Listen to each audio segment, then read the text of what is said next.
Yo, I'm Justin Anulum, and you're just in time for this week's talk on the World of Warcraft.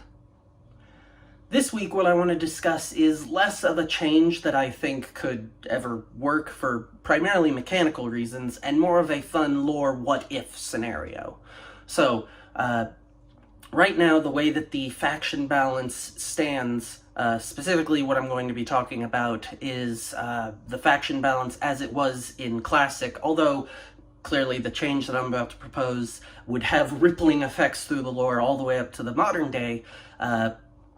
The Horde had 3 races in Kalimdor, 1 in the Eastern Kingdoms, and the Alliance had the inverse. And mechanically, this was primarily there so that both sides had stories on either continent, and those stories were largely defined by conflict with the other faction on that continent.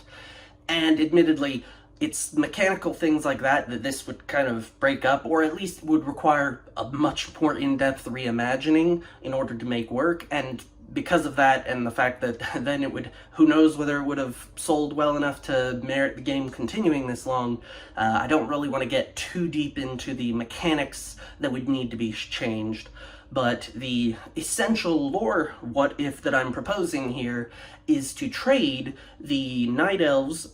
I think I'm pointing the wrong way given the map that I'm showing, but the Night Elves from the Alliance over to the Horde, and the Forsaken from the Horde over to the Alliance. Now, one of the immediate mechanical issues that I just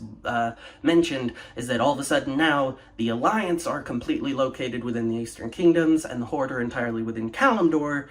which, like I said, mechanically there were reasons not to just have one faction be on each side, and while it could potentially work out, you would very much have to restructure a lot of the game to make this story change work out.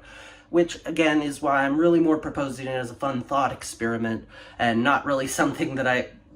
really think should have happened by any means.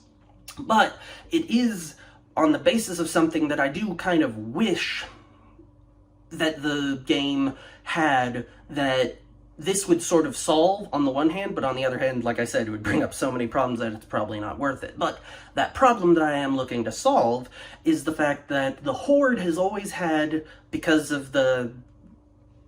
distrustful relationship between them and the Forsaken, they've had a lot of really good tension with the other faction, the Alliance, but also within themselves. Because by and large, except for like the Garrosh storyline and,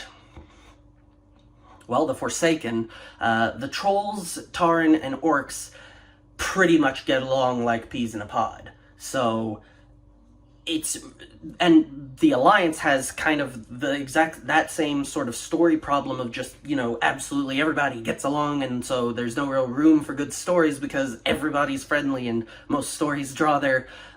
intrigue from tension. So the Alliance has almost always had no real tension between its internal races, and all of their tension has had to come from external sources. Whereas the Horde has had a lot of great storylines like the Wrathgate, and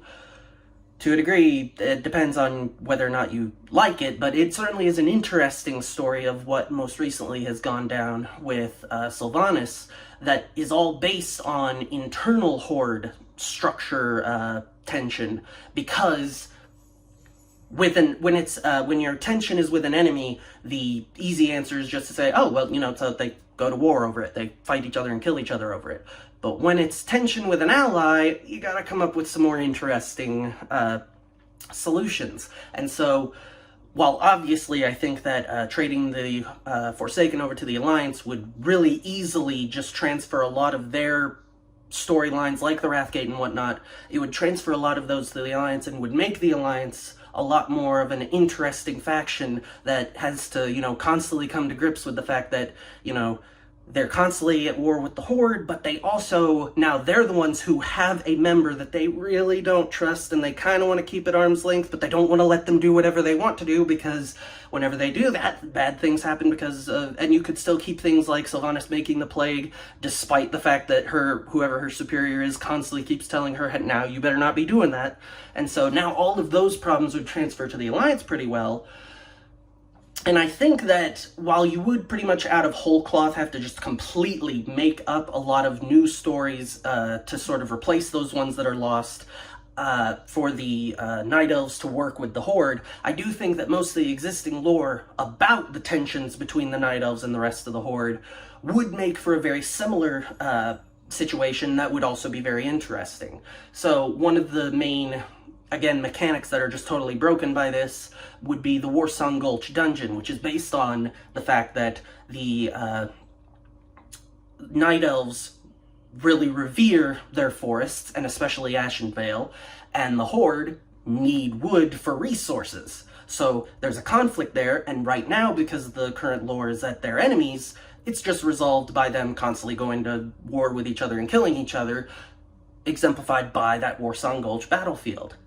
If they were allies, all of a sudden that would instead be this point of tension that could go back and forth and be the subject of like their own uniquely Night Elven version of Wrathgate, although it would have to be things that are internal conflicts, not specifically betrayal necessarily, although that would be interesting. And so, like I said, I already understand how there's a lot of mechanical things that don't work, and there's probably a few lore points that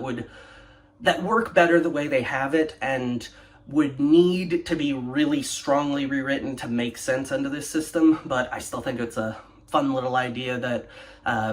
is even more interesting as you progress it through the ages, that if you make this change then, well, how does the storyline of the Burning Crusade go down? How does Wrath go down? Like I said, that Wrathgate could still happen, but it would be a very different Wrathgate if it was a member of the Alliance doing that, and then the Alliance having to come down on Lordaeron hard. Especially considering in that case, one of the main points of tension would have already been the fact that Lordaeron is part of the Alliance, but under the Forsaken's control, and there are humans probably wanting to move back, but feeling like, I don't know, not while the undead are there. And so,